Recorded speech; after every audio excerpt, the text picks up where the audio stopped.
하나님 말씀은 열왕기상 2장 10절로 마지막 절까지입니다. 이젠 다윗의 시대는 지나갔고 그 아들 솔로몬의 시대부터 본격적인 왕정이 시작되는 본문입니다. 솔로몬이 마침내 요압과 시므이를 죽이게 됩니다. 이것은 아버지 다윗 왕의 유언이었습니다. 오늘의 본문은 솔로몬이 아버지 다윗이 죽고 난 후에 그 유언대로 지혜대로 행하여 제단불을 붙잡아 살려주었던 형 아도니아도 죽이고 요압과 시므이도 결국은 처형하는 내용을 기록하고 있습니다. 솔로몬은 저들을 처리함에 있어서 아주 지혜롭게 행하였습니다. 명분이 없이 무조건 죽인 것이 아니라 비록 저들은 반역자로서 마땅히 죽어야 하는 자들이었으나 솔로몬은 아버지가 죽기까지 기다려서 아버지와 저들과의 관계 속에서 아버지 다윗의 명예가 조금 더 훼손되지 않게 하였습니다. 아버지 다윗에게 받은 유언대로 저들을 다 처리한 것이지만 저들의 죽음에는 아버지와 연관된 부분은 없습니다. 그것이 특별합니다. 솔로몬은 아버지의 명예 또 아버지의 영광이 훼손되는 일은 절대 없게 하였고 솔로몬과 자신과 맺었던 그 관계 속에서 자기 스스로의 일로 처리했습니다. 아버지 때문에 널 죽인다 그러지 않습니다. 너와 나와의 관계 속에서 내가 너를 죽이는 것입니다. 그래서 다윗은 솔로몬에게 분명히 말했습니다. 너는 남자답게 대장부답게 서서 스스로 이제 네가 왕의 통치를 하라고 했습니다. 그렇기 때문에 솔로몬은 자신의 왕권과 자신의 이름을 걸고 자기의 주권 속에서 책임하에서 모든 것을 진행했던 것입니다. 그 과정들을 어떻게 진행했는지 아버지의 유언을 처리함에 있어서 솔로몬의 지혜로운 모습을 좀 더 보도록 하겠습니다.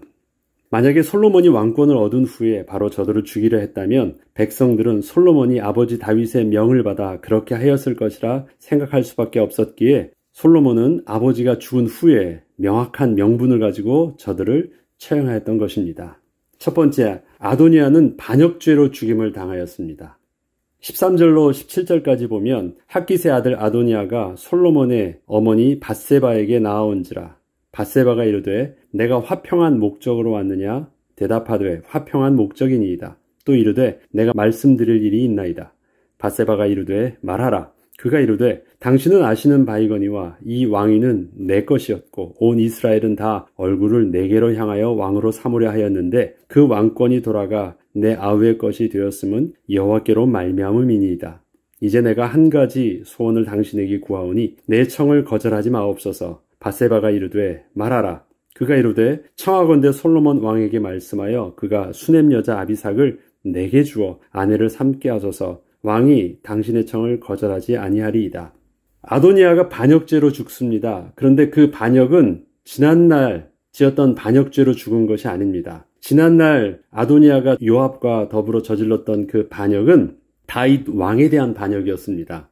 다윗 왕이 왕권이 있을 때 자기 스스로가 왕권을 거부하고 자기가 왕이 되고자 한 것입니다. 그런데 지금 솔로몬이 묻고 있는 반역죄는 솔로몬에 대한 반역입니다. 아버지에 대한 반역이 아닙니다.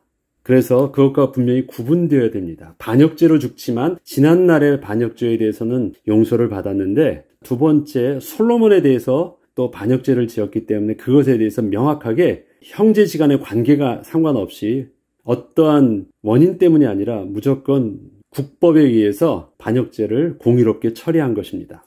아도니아가 반역을 저지른 후에도 이제껏 살아있었던 것은 그가 성전의 제단불을 붙잡았기 때문이 아니었습니다. 처음에 그가 반역했을 때는 성전에 가서 제단불을 붙잡은 것을 솔로몬이 살려주었거든요.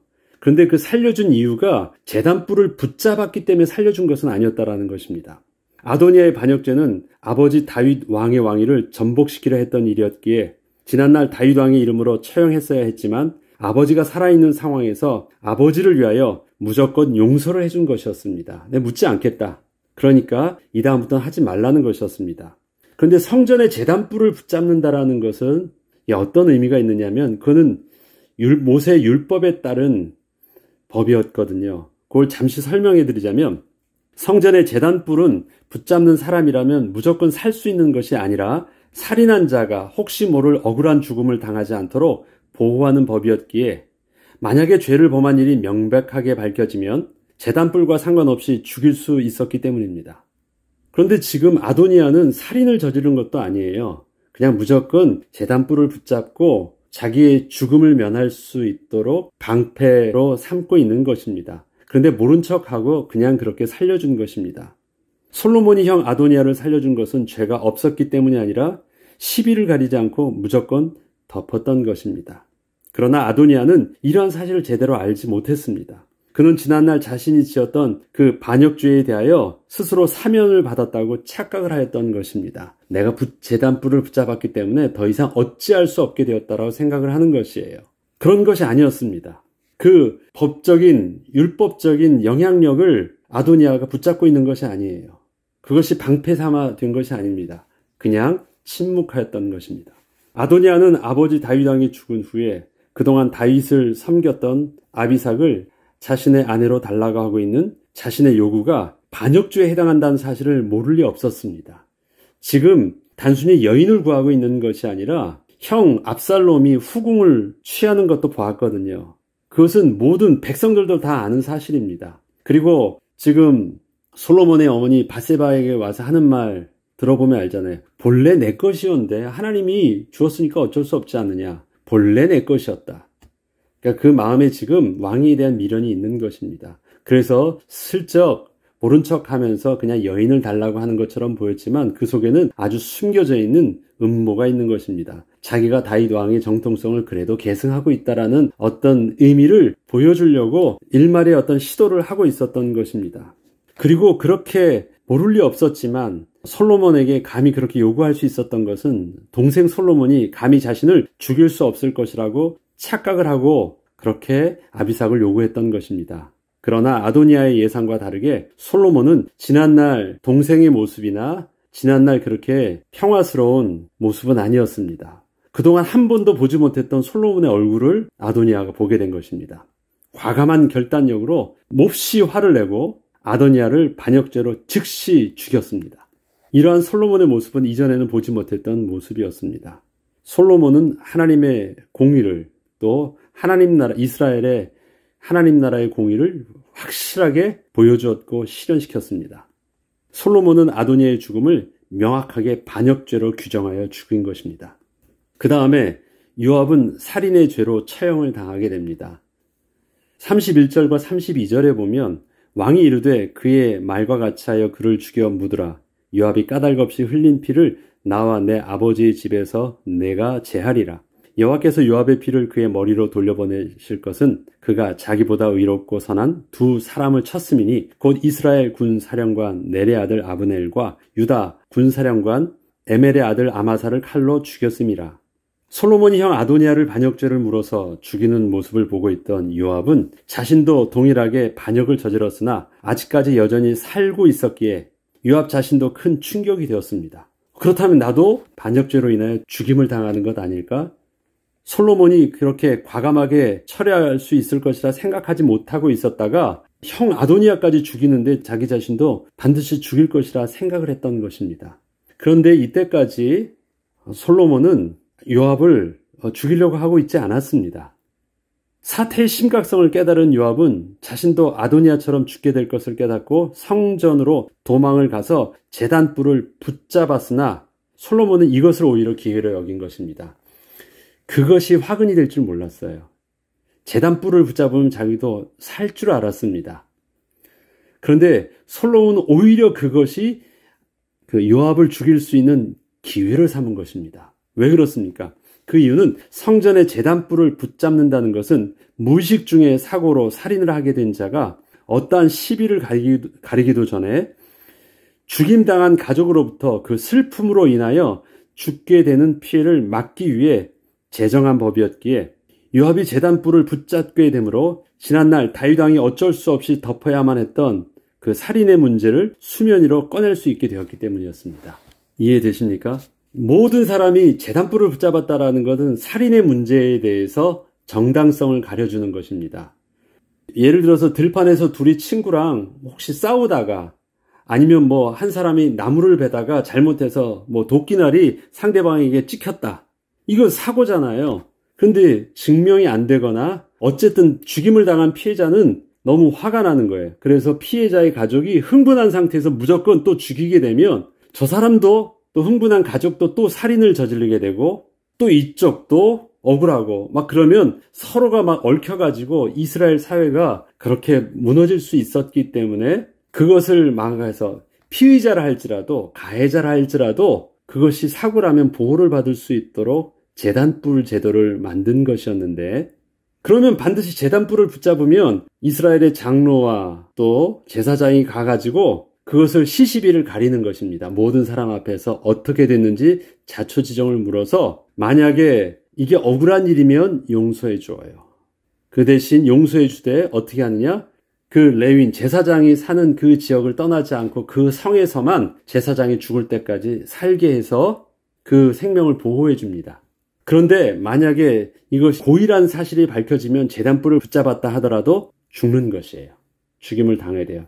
누구든지. 그리고 다윗도 분명히 말했습니다. 이것은 내가 뜻이 아니었고 저는 무죄한 자의 피를 흘렸다. 그러나 요압의 권세가, 이건 율법 때문이 아니라 요압의 권세 때문에 죽일 수 없었는데 요압이 법적으로 그것을 가져갔기 때문에 자기의 권세와 상관없이 명분을 들여서 죽일 수 있었던 것입니다. 잘됐다. 네가 제단불을 붙잡았어.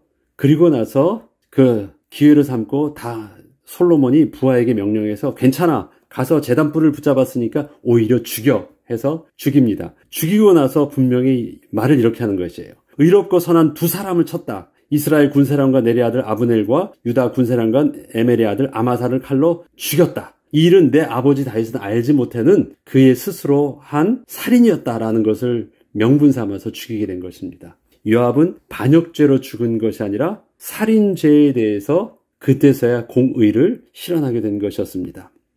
사실 요압은 자신이 아도니아와 결탁하여 다윗 왕을 반역한 죄에 대하여 제단불을 붙잡고 사면을 구한 것이었지만 솔로몬은 그가 지난날 아버지 다윗 왕의 명령을 어기고 까닭 없이 아브넬과 아마사를 죽였던 일이었음을 분명히 하였던 것입니다. 결국 요압은 스스로 살려고 몸부림을 쳤지만 자기 스스로 올무에 걸려든 것이었습니다. 결국 요압은 반역죄로 죽은 것이 아니라 아버지 다윗의 유언에 따라서 무죄한 자의 피를 흘린 살인죄로 죽은 것이었습니다. 다음 세 번째는 시므이가 맹세를 어김으로 죽임을 당합니다. 이것도 아버지 다윗 왕과의 맹세로 인해서 죽지 않게 되었는데 또 솔로몬과의 맹세를 하고 그 맹세를 어김으로 죽게 됩니다. 아버지와 상관이 없어요. 왕이 사람을 보내어 시므이를 불러서 이르되 너는 예루살렘에서 너를 위하여 집을 짓고 거기서 살고 어디든지 나가지 말라. 너는 분명히 알라. 내가 나가서 기드론 시내를 건너는 날에는 반드시 죽임을 당하리니 내 피가 내 머리로 돌아가리라. 시므이가 왕께 대답하되 이 말씀이 좋사오니 내 주 왕의 말씀대로 종이 그리하겠나이다 하고 이에 날이 오래도록 예루살렘에 머무니라. 시므이가 죽게 된 것은 아주 오랜 후였습니다. 자기가 약속한 것도 했는지도 모를 정도로 오래 살다가 결국은 약속했던 그 기드론 시내를 건너 그래서 약속했던 그 땅을 벗어나서 그 맹세를 어겨서 저주를 받아 죽게 되는 것입니다. 시므이의 죽음도 지난날 다윗 왕에게 퍼부었던 저주로 인하여 죽지 않았습니다. 그 일은 다윗 왕이 용서를 맹세하였기 때문에 끝난 일이었기 때문입니다. 솔로몬은 분명히 시므이가 죽어야 했지만 자신의 힘으로 무조건 죽인 것이 아니라 새로운 맹세 언약을 시므이와 다시 맺은 후에 그 맹세를 시므이가 어기게 되자 바로 죽였던 것입니다. 그렇다면 세 명의 모든 죽음도 다윗 왕의 유언이었지만 다윗 왕이 부탁을 했던 것이 이제 너의 지혜대로 행하여 또 너의 왕권을 온전히 공의롭게 행하여서 죽였습니다. 그래서 아버지의 유언을 온전히 실행하였지만 아버지와 상관이 없는 다윗의 공의의 통치에 의해서 그들은 마땅히 벌을 받게 되었던 것입니다. 이처럼 솔로몬은 아버지 다윗 왕의 유언을 실행함에 있어서 분명한 명분을 가지고 공의롭게 모든 일을 처리하였습니다. 비록 시간이 걸렸지만 분명한 기회를 얻기까지 잠잠히 있다가 저들 스스로가 어떠한 문제 속에 스스로 빠지게 될 때까지 기다리고 있다가 마침내 기회가 오자 기다렸다는 듯이 즉시로 그 공의를 실행하였던 것이었습니다. 솔로몬은 아버지 다윗이 정치적이고 사회적 입장 때문에 함부로 할 수 없었던 자들을 저들이 그렇게 스스로를 보호하고 있던 자신들의 배경을 오히려 역이용하여 마침내 하나님의 공의를 실현하였던 것입니다. 솔로몬에게 주어져 있는 권세, 왕권을 가지고서 그는 마음껏 할 수 있었습니다. 그러나 그 왕권을 그는 스스로 지혜롭게 행하여서 공의를 실현함에 있어서 부족함이 없도록 하였던 것입니다. 저와 여러분에게 하나님이 주셨던 권위, 그러나 공의라는 말이 있죠. 공의라는 것은 모든 사람이 수긍할 수 있는 법적 기준이 있다라는 것입니다. 옳다고 하는 그 기준이 없는 의로움은 자기 잣대잖아요. 그러나 공적인 위치에서 공적인 사역을, 공적인 직분을 맡은 사람에게서는 무엇이 필요하냐면 공의를 만족시켜주는 권위의 사용이 필요합니다. 솔로몬은 아버지 다윗과의 문제라면 어쩌면 그것은 개인적인 일이에요. 왕으로서 백성들과 관계된 일들이 아니에요. 그것을 다윗은 정치적 입장 때문에 또 자기의 핸디캡 때문에 그렇게 못했었지만 솔로몬은 분명하게 그 공의를 실현하였던 것입니다.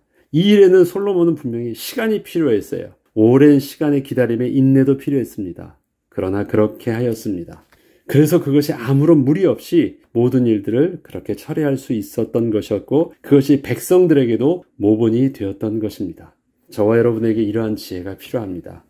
우리에게 주신 지금의 모습은 힘을 가지고 권세를 사용하면 그렇게도 할 수 있지만 오히려 그때 우리에게 더욱더 하나님이 주신 지혜를 구하고 공의를 만족할 수 있는 우리의 다스림과 직분을 또 감당할 수 있는 은혜를 하나님께 구할 때 지금의 우리의 모습을 통해서 다른 사람들이 상처 입지 않고 이것이 또 제2의 무리가 되지 않고 순리적으로 잘 마무리될 수 있는 또 잘 처리할 수 있는 감당할 수 있는 은혜를 우리가 누리게 하여 주실 것입니다. 늘 제가 말씀드리는 우리에게 주신 왕적 사명, 특별히 저와 여러분에게는 아직 사회적으로 특별하게 큰 위치로 주어져 있지 않잖아요.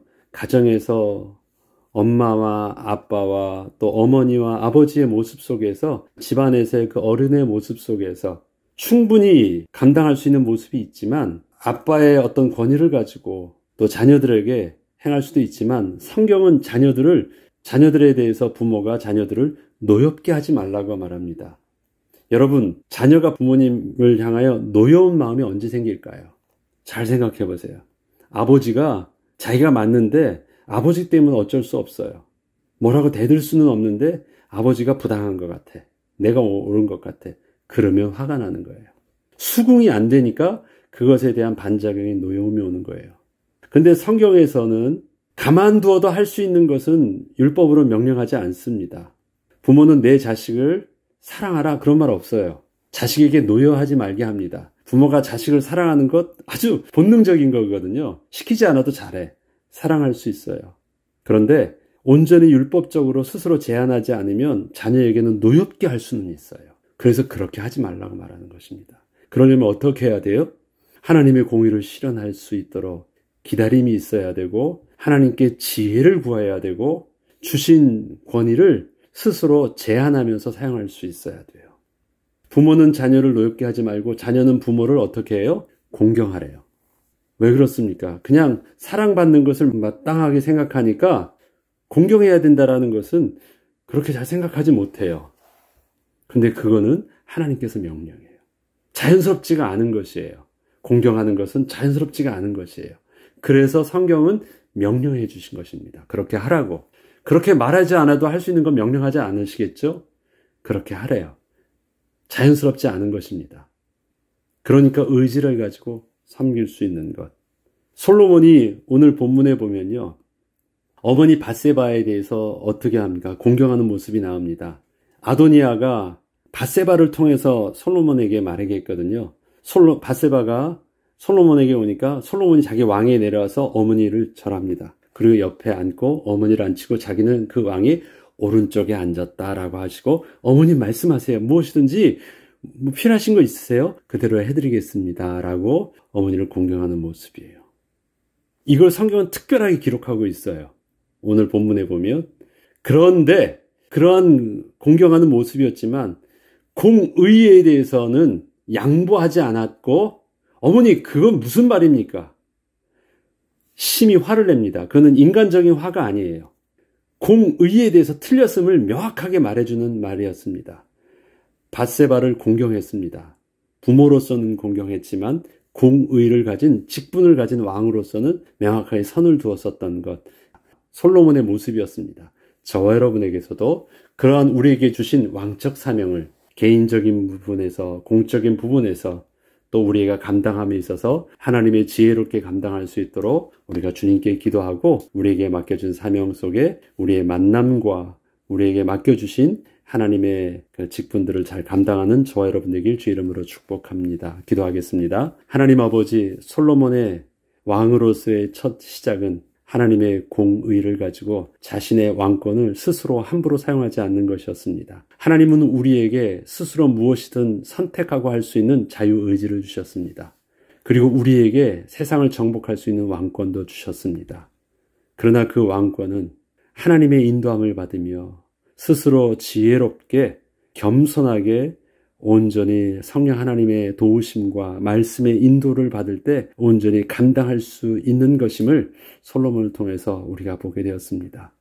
하나님, 우리에게 주신 왕적 사명, 주의 말씀 속에 오늘도 잘 감당하여서 우리를 통해서 우리에게 맡겨주신 모든 권세가 하나님의 나라가 회복되는 은혜 속에 잘 통치되어질 수 있도록 인도하여 주옵소서. 감사드리며 우리 주 예수 그리스도 이름으로 기도합니다.